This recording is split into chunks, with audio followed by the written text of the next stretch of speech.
All right, so here is our first assignment. This will be due Tuesday, June 2nd, which is a week from today, a week from the day you're getting the assignment. It's a little less than I normally give an on-campus class, but we have a little technically more time since it's a summer class, so you should be okay. This is our first assignment in Illustrator, Adobe Illustrator, and it's the Vector Characters project.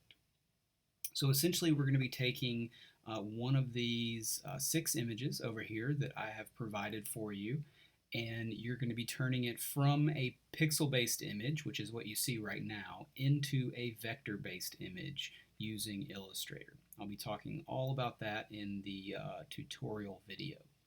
So choose one of the pixel-based images that I provided and vectorize it using Adobe Illustrator.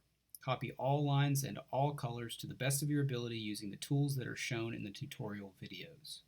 Make sure that your image is the same size as your canvas in Illustrator. I'll explain that once we get into it. The purpose of this assignment is to acclimate you to the 3 most important tools in Illustrator: the selection and direct selection tools, which are the black and white arrows, and the pen tool. So the pen tool is going to be what you're utilizing to draw all of your curves with, all of your vectors. The only rules, other than what I've just explained, is to use as few points as possible to describe each of your curves.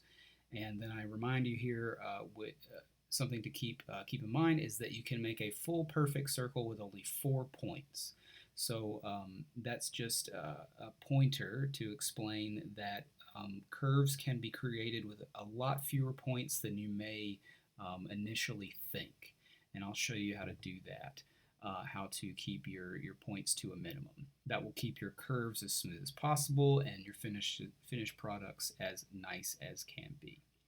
And then the deliverables, what I'll be requesting next Tuesday is the .ai file. So we're going to be saving these files as yoshi.ai or mario.ai or whatever. The .ai is the file extension, and that AI stands for Adobe Illustrator. And the AI file will have all of your information in it. So it will have your original pixel-based Yoshi image. It will have all of your vectors, all of your layers, everything just like it's presented in Illustrator. Make sure that when you save your file to turn it into me that you turn the visibility off of your original JPEG image layer. I'll talk about that later. That way all the work that I see is your vectorized image only. So when we get into Illustrator, essentially what you're going to be doing is bringing one of these images in and using it to trace on top of. So you're not going to have to redraw, by hand essentially, or like by eye. You're going to be able to actually trace directly on top of every colored shape that you see. So it'll be a lot easier. And then the tools to focus on, like I mentioned, the selection tool, direct selection tool, the pen tool, those are the 3 most important. You'll notice the letters out to the right-hand side of those. Those are the keyboard shortcuts. Those 3 especially are really good to know as you work. It will increase your workflow tremendously if you learn those 3. Cut and paste, maybe a couple of other ones, the view tools at the very bottom where it says hand is spacebar and zoom is Z. I'll talk about all these again in the tutorial video, but if you kind of put those in the back of your head as we go through this class, it will help your productivity and your workflow a lot. So those 3 tools, the eraser tool, all the color tools, of which there are not many. It says all. It really basically just means a couple. And the view tools, which is hand and zoom. So this rubric is on Blackboard, as are all of these images, and the syllabus. So go grab all of those if you have not already. I would suggest maybe just grabbing all 6 of these, or if you know there's one that you want, go ahead and get that one and start working. They're mostly all the same level of difficulty with the exception of Mario here, who has some gradients. So I always put Mario in.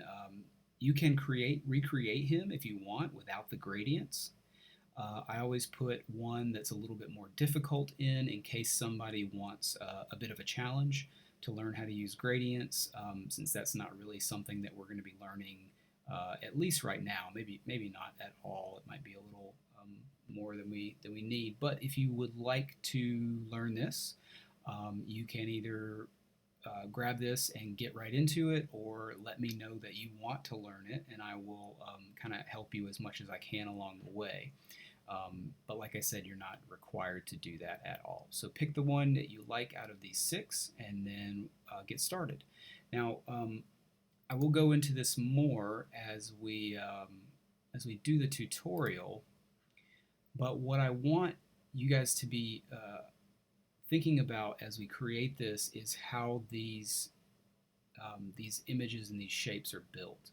So when we create in Illustrator, we're actually going to be taking a kind of an odd look at the way we're going to be building these like a sandwich. Essentially, is the way this is going to work. So take Mega Man here for instance. This silhouette, this dark blue outline that goes all the way around him, that would be the first shape that we create. We're going to go all the way around, right? Whole thing. And then we're going to fill that in with dark blue, which is this color right here. Then, after that, we're going to come back on top of that shape and create all these other shapes. So this shape that we create, this first outline, is actually going to be not an outline itself, right? Because an outline would be have the edge here and then the inner edge here. We're not actually going to be doing that. We're going to be creating a one outline shape that's completely filled dark, and then come back and put other shapes on top of that. And when we say, for instance, we're going to have this full silhouette shape that's filled with dark blue, and then we're going to come back and create this fist shape in this lighter blue. We're going to basically go around these lines just like you see me doing, right? And then we're going to fill that in with light blue, and when we do, it's going to create the illusion that there is a dark line here. But in actuality, it's just using the negative space of the cutout shape that we're putting on top of our original giant dark blue shape. So that might be a little confusing at the moment, but it's okay. I'm going to explain it way more in depth when we get into the tutorial. But yeah, so make sure to grab these images. You will definitely need at least one. Make sure to grab the rubric so you have the explanation of everything, and grab the syllabus and take a look at that.